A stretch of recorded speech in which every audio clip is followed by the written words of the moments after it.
வணக்கம் மக்களே, இது ஆச்சரியங்களின் அணிவகுப்பு 12 டக்கர்.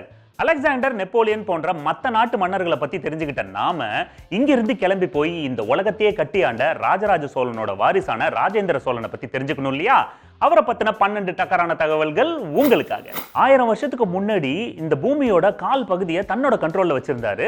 இவரோட வாழ்க்கையில பாதி நாள போருக்காகவே கழிச்சிருக்காருங்க. 6 அடிக்கும் மேல உயரம் இருக்கிற இவரு 2 பேர் தூக்கி சுத்த வேண்டிய வாளை அசால்ட்டா ஒருத்தரா எடுத்து சுத்துவாராம். ராஜேந்திர சோழன் அவர்களோட படைபலத்தை நான் சொல்றேங்க. வீரர்கள் 12 ல இருந்து 14 லட்சம், யானைகள் 60,000, குதிரைகள் 1 லட்சம். அதாவது இப்ப இருக்கிற இந்திய ராணுவத்தையும் அமெரிக்க ராணுவத்தையும் கம்பைன் பண்ணாதான் இவரோட டோட்டல் ஸ்ட்ரென்த்துக்கு ஈக்குவலா வருங்க. எவ்வளவு கெத்து இல்ல? அப்ப அவர் போருக்கு போகும்போது எவ்வளவு கெத்தா போயிருப்பாரு. ராஜேந்திர சோழன் தரை வழியா இப்ப இருக்கிற கேரளா, சவுத் கர்நாடகா, ஆந்திரா, பீகார், ஒரிசா போன்ற மற்ற மாநிலங்களையும், அப்புறம் அப்ராட்ல பிலிப்பைன்ஸ், அப்புறம் மலேசியா, இந்த மாதிரி நாடுகளையும் ஆட்சி பண்ணியிருக்காரு. அது மட்டும் இல்லைங்க, அவங்க அப்பா ராஜராஜ சோழன் போக யோசிச்ச சில நாடுகளுக்கும் போய் தட்டி தூக்கி ஆட்சியை பிடிச்சிருக்காரு. மலேசியாவை அந்த காலத்துல கடாரம் அப்படின்னு சொல்லுவாங்க. இவரோட கடாரம் படையெடுப்பு தான் இப்போ வரைக்கும் ஆராய்ச்சியாளர்கள் ஆச்சரியமா பாக்குறாங்க. அதுக்கு காரணம் பல்லாயிரக்கணக்கான யானைகளை கடல் வழியா கொண்டு போயிருக்காரு. அந்த யானைகளை என்ன டெக்னிக் யூஸ் பண்ணி கப்பல்ல ஏத்திருப்பாரு, அந்த கப்பல் எவ்வளவு ஸ்ட்ராங்கா இருந்திருக்கும், இதெல்லாம் கூட பரவாயில்லைங்க. நடுக்கடல்ல யானைகளுக்கு மதம் பிடிக்க வாய்ப்பு இருக்கு. ஒரு யானைக்கு மதம் பிடிச்சாலும் டோட்டல் கொலாப்ஸ். ஆனாலும் வெற்றிகரமா அங்க போய் இறங்கி ஆட்சியை பிடிச்சிருக்காரு. ராஜேந்திர சோழன் ஒரு பேரரசனா முடிசூட்டிக்கிறப்ப அவருக்கு வயசு 50 இருக்குங்க. அது மட்டும் இல்லங்க, கடாரம் படையெடுப்புக்கு போறப்ப அவருக்கு 61 வயசு. அந்த வயசுல அவ்வளவு பெரிய வாளை தூக்கிக்கிட்டு சுத்தி இருக்காரு பாருங்க. பா, என்ன ஸ்ட்ராங் இல்ல? கங்கை படையெடுப்பப்ப கங்கை ஆத்துல பயங்கர வெள்ளங்க. இந்த எஜ்ல இருந்து அந்த எஜ்ஜுக்கு போவே முடியாது, சோ இந்த பக்கம் வரமாட்டாரு அப்படின்னு நார்த் மன்னர்கள் அசால்ட்டா இருந்திருக்காங்க. ஆனா ராஜேந்திர சோழன் விடுவாரா?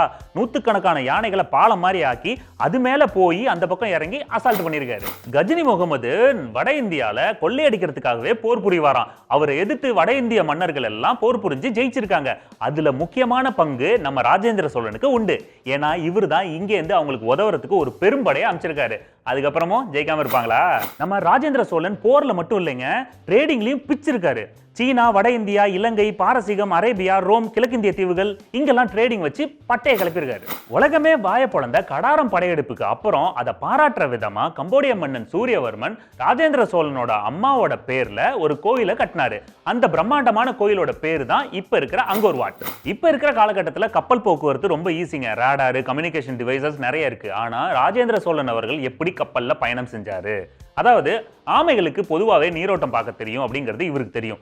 அதை யூஸ் பண்ணி ஆமைகளை கப்பல்ல கட்டி அழகா போய் வேலையை முடிச்சுட்டு திரும்பி ரிட்டர்ன் வந்திருக்காரு. ராஜேந்திர சோழனோட கப்பல் படையை பத்தி உலகமே பாராட்டிட்டு இருந்தப்போ நம்ம இந்திய அரசாங்கம் நம்மளோட நேவியில ஒரு கப்பலுக்கு TS ராஜேந்திரா அப்படின்னு பேர் வச்சிருந்தாங்க. பல மன்னர்கள், ஏன் ராஜராஜ சோழன் கூட போகாத ஸ்ரீலங்காக்குள்ள பூந்து துவம்சம் பண்ணி யாராலையுமே ஜெயிக்க முடியாதுன்னு சொன்ன 5வது மைந்தராஜாவை ஜெயிச்சுட்டு 107 வருஷமா பதுக்கி வச்சிருந்த இந்திரஹாரத்தையும் மணிமுடியையும் சோழ நாட்டுக்கு கொண்டு வந்து மற்ற எல்லா அரசர்களையும் மிரட்டினாரு.